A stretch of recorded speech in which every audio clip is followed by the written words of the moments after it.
Olá, seja muito bem-vindo ao Band Entrevista. Você já ouviu falar em crenças limitantes? Como o próprio nome diz, são informações nas quais acreditamos e que, de certa forma, nos limitam, nos impedem de ir mais além. Por exemplo, uma pessoa pode acreditar que não é boa em matemática e nunca aprender de fato a matéria. Ou ainda, ter uma crença que não consegue emagrecer porque não consegue seguir uma dieta ou uma mudança alimentar. Essas crenças, muitas vezes, podem impedir que a pessoa alcance o objetivo, coloque em prática as verdadeiras metas. Mas como quebrar essas crenças? Como sair da nossa zona de conforto para ganhar outros horizontes?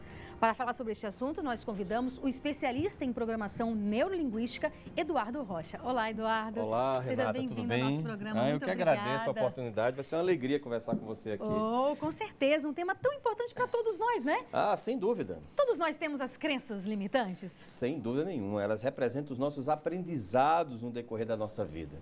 Todas as vezes que nós experimentamos algo e aprendemos sobre aquilo, isso gera uma crença. Muitas vezes essas crenças podem ser crenças que nos paralisam, até por um sistema de proteção. Você já imaginou se você dissesse assim, eu consigo voar e pular de um edifício? Você se machucaria. Sim. Então a tua crença te protege para que você não faça algo que possa vir contra a sua vida. Né? Nós temos as crenças que nos impulsionam para a frente, que nos fazem ter uma atitude positiva em relação à vida e que faz com que a gente aprenda coisas novas. E temos também aquelas crenças que acabam ficando no meio do caminho, sabe, Renata? Aquela que ela nem te protege, de fato, porque a proteção ela não existe, é fantasiosa, e nem te impulsiona para o futuro, para um comportamento desejado, para uma atitude. Ela simplesmente te bloqueia na tua vida, fazendo com que muitas vezes você acredite que não seja capaz de ter um pensamento diferente, de ter uma nova sensação sobre alguma situação da sua vida, ou desenvolver um novo hábito. Essas crenças nós chamamos de crenças limitantes, porque elas deixam uma fronteira na nossa capacidade cognitiva que nos impede, como fosse um muro, de a gente passar pelo outro lado, né? E muitas vezes isso é que nos faz se empobrecer internamente e não experimentar a vida do jeito que ela é. Sim. Essas crenças, elas podem estar ligadas a alguns traumas? Sim. Nós temos várias causas para a formação dessas crenças, né? Quando você teve momentos na sua vida que foram situações traumáticas ou eventos negativos, né? Você pode ter tido naquele momento uma dor física, ou proveniente de uma violência, que alguém fez uma violência em relação a você, ou um sofrimento, que é uma dor emocional. Quando você não teve aquela somatização física, porém ela acontece de forma psicológica, psicossomática, gerando um certo estresse em você. A esses processos, a sua psique, ela te defende para que você não mais faça aquilo ou que você não tenha mais aquela sensação. Um mecanismo de defesa mesmo, É um né? mecanismo de defesa, exatamente. Né? Só que muitas vezes aquilo é sobre uma interpretação da tua mente quando você tinha uma determinada idade. Então, por exemplo, vamos imaginar um cenário. Você com 4 anos, um coleguinha empurrou você do balanço. Aí você desenvolveu uma crença limitante que você não consegue voar de avião.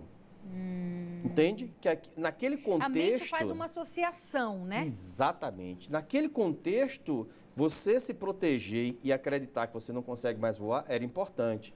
Mas quando você se torna um adulto, esse pensamento ele não é mais um pensamento que te leva ao amadurecimento e o desenvolvimento humano, mas sim a uma infantilidade, a um pensamento infantil que não foi desenvolvido, que não foi projetado.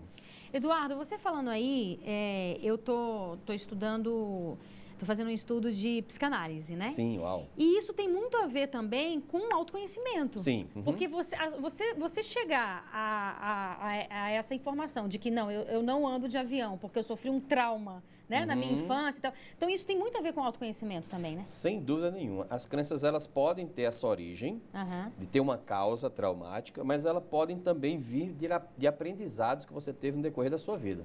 Você simplesmente foi desenvolvendo um pensamento um pouco intuitivo sobre algo, às vezes falado por outras pessoas de certa autoridade para você, que você acreditou mesmo sem ter validade em evidências. Isso acontece muito com pai e com mãe, né? Assim, quando a gente, ou nossos cuidadores, eu vou chamar chamar cuidadores de forma geral. Eles chegam para nós, você não consegue, não faça isso, você não pode fazer isso. E fica repetindo isso para a criança, você não pode fazer isso, você não pode fazer isso. Ela começa a ter aquele pensamento, eu não posso fazer isso, eu não posso fazer isso. Quando ela se vê diante de um desafio de, por exemplo, ir para uma nova proposta de emprego, subir na carreira, vem aquela voz, você não pode fazer isso, você não consegue fazer isso, você não merece fazer isso. E muitas vezes ela nem consegue associar aqueles nãos que ela recebeu na infância. Exatamente, né? Foi desconectado, né? A mente aprendeu aquilo, criou um padrão de pensamento recorrente, um padrão de pensamento que define quais são as escolhas e as decisões que ela vai ter no decorrer da vida. Então, algumas são provenientes de traumas, sem dúvida nenhuma, de eventos negativos, mas a grande maioria, Renata, eu te falo, pela minha experiência de atendimentos terapêuticos, vem de condicionamentos, de processos repetitivos que você vai fazendo no decorrer da sua vida, de justificativas que você dá, muitas vezes, para não fazer algo. E você fala para você mesmo, por você não querer, não ter ganho suficiente, não enxergar valor naquilo, você acaba se justificando. Eu não posso fazer isso. Quantas vezes nós falamos isso? Quando a gente não queria fazer algo, a gente fala para nós mesmos, eu não consigo fazer isso. Mas, na verdade, não é porque você não consegue fazer, porque você não quer fazer.